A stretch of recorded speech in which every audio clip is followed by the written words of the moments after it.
Assalamualaikum, bonjour, selamat datang kembali di channel Ayu Kadrianti, channel informatif berisi fakta-fakta menarik yang sayang jika kalian lewatkan. Sebelum memulai videonya, jangan lupa untuk menekan tombol subscribe dan nyalakan lonceng notifikasi di HP kalian. Oke, without any further ado, let's move to the topic. Pada suatu masa di dalam sebuah negeri, tinggallah seorang petani miskin yang bernama Laki Padada. Laki Padada pada saat itu hidup dengan hanya mengharapkan hasil kebunnya.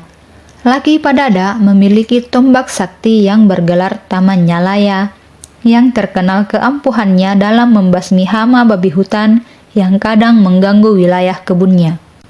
Suatu waktu, ada seorang penduduk negeri yang ingin meminjam tombak Taman Nyalaya milik Laki Padada untuk mengejar dan membunuh sekelompok babi hutan yang juga masuk mengganggu kebunnya.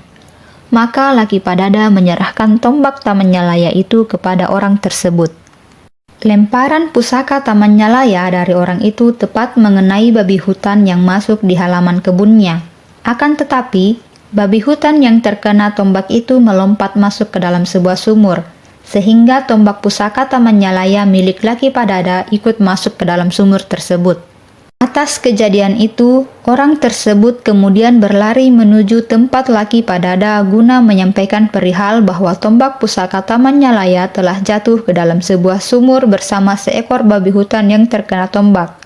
Laki Padada pun kaget mendengar berita kejadian itu. Laki Padada segera menuju lokasi kebun orang itu untuk melihat sumur yang dimaksud. Setelah tiba di sumur, Laki Padada memutuskan untuk turun ke dalam sumur itu guna mencari tombak pusakanya yang hilang. Maka masuklah Laki Padada ke dalam sumur. Ia diikatkan dengan rotan yang panjang dengan bantuan orang-orang di kampung itu. Laki Padada masuk ke dalam sebuah okong dan diulurkan turun ke dalam sumur. Akan tetapi sumur itu agaknya lebih dalam daripada yang diduga semula, maka berganti-gantilah rotan disambung. Di dalam riwayat diceritakan bahwa bukan saja segala rotan yang terdapat di negerinya yang habis disambung-sambung, tetapi juga dicari rotan dari tanah goa dan tanah buton, maka barulah Laki Padada dapat sampai di dasar sumur. Sesampainya di dasar sumur, keluarlah Laki Padada dari dalam okong. Laki Padada memandang sekelilingnya dan terkejut melihat sekitarannya. Ia sadar bahwa ternyata sesungguhnya sekarang dia berada di sebuah negeri yang disebut sebagai negeri Partiwi. Di saat itu ia pun mulai meneguhkan hatinya. Ia kemudian berjalan dan mencari tombaknya. Tak sampai di situ, Laki Padada pun dengan penuh keyakinan ia berjalan mencari rumah Raja Paratiwi. Setibanya di istana Raja Paratiwi, barulah ia tahu bahwa ternyata babi hutan yang telah terkena tombak Taman Nyalaya yang dilemparkan oleh orang kampung itu adalah anak dari sang Raja Paratiwi. Melalui ilmu yang dimiliki Laki Padada, ia pun berhasil mengambil tombak pusakanya di negeri tersebut, dan ia pun dapat kembali ke negerinya dengan selamat.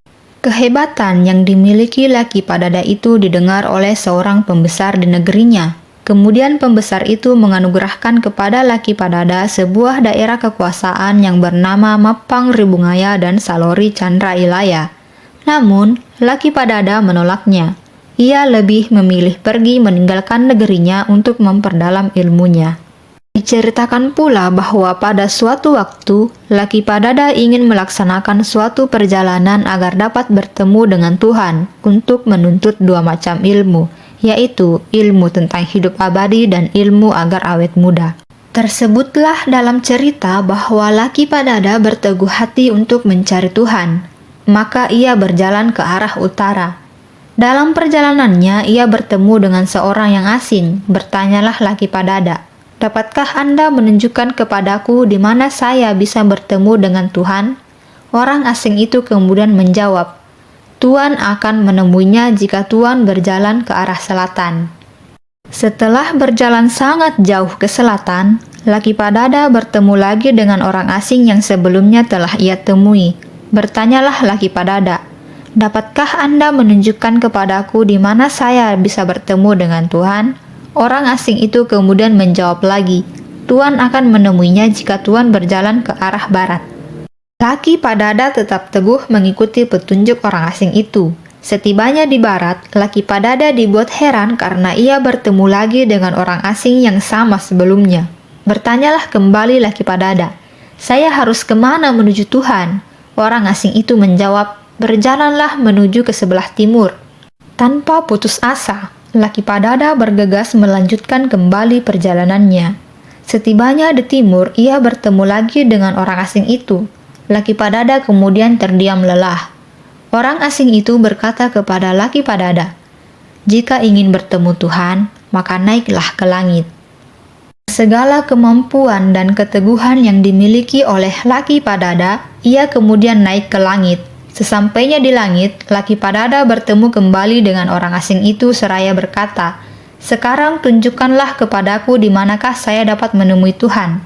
Orang asing itu menjawab, "Yang kau cari selama ini tidak lain adalah aku sendiri. Apa maksudmu sehingga engkau mencariku?" Laki Padada kemudian jatuh berlutut sembari menyampaikan keinginannya untuk mengetahui ilmu yang ia cari. Maka berkatalah yang ia temui, "Kau akan mendapatkannya jika kau bertapa serta berpuasa dan tidak boleh berbicara sama sekali selama 40 hari. Syarat-syarat ini kemudian dipenuhi dan dilakukan oleh laki Padada hingga ia bergegas kembali menemui Tuhan. Belum sempat ia berbicara, Tuhan lalu bertanya kepadanya, "Senjata apa yang kau bawa itu?" Laki Padada menjawab, "Ini sebuah keris, Tuhanku." Kemudian dengan seketika Tuhan menukar keris itu dengan sebuah senjata sejenis parang kelewang. Dengan hikmatnya kemudian Tuhan berkata, "Wahai laki Padada, coba perlihatkan kembali kepadaku kerismu itu." Laki Padada kemudian mencabut senjatanya, namun ia penuh keheranan karena senjatanya telah berubah menjadi sebuah parang kelewang, di mana parang kelewang itu kemudian bernama Sudanga. Saat itu Tuhan kemudian berkata, "Oleh karena kamu telah bersungguh-sungguh mencari aku, maka kami berikan kepadamu ilmu takbang untia, dengan syarat bahwa kamu tidak boleh memakan buah pisang muda, mangga muda, dan asam muda." Dalam kisah lainnya, diceritakan bahwa laki Padada mempunyai seorang saudara yang bernama Karaeng Bajo, yang menjadi suami dari Tumanurung Bainea.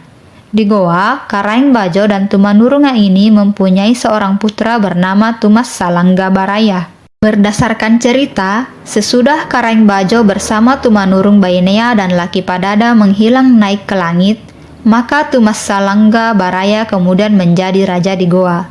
Beliau ini digantikan oleh putranya yang bergelar Pual Loe Lembang, kemudian digantikan oleh putranya lagi yang bergelar Karampang Goa. Selanjutnya, dia digantikan oleh putranya yang bernama Tuna Tangkalopi.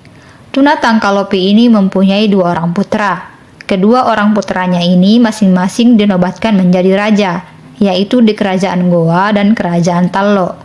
Gelar Raja Goa pada waktu itu adalah Batara Goa, dan di Tallo bergelar Karaeloe Risero. Demikianlah sampai akhirnya pusaka kelewang Sudanga disimpan di Goa, hingga menjadi pusaka Kalompoang Kerajaan Goa dari masa ke masa. Semoga informasi ini dapat menambah wawasan kalian. Dan jika kalian merasa video ini bermanfaat, silahkan like dan share sebanyak-banyaknya ke teman-teman kalian agar kita sama-sama tahu. Nantikan video selanjutnya. Thanks for watching. Wassalamualaikum.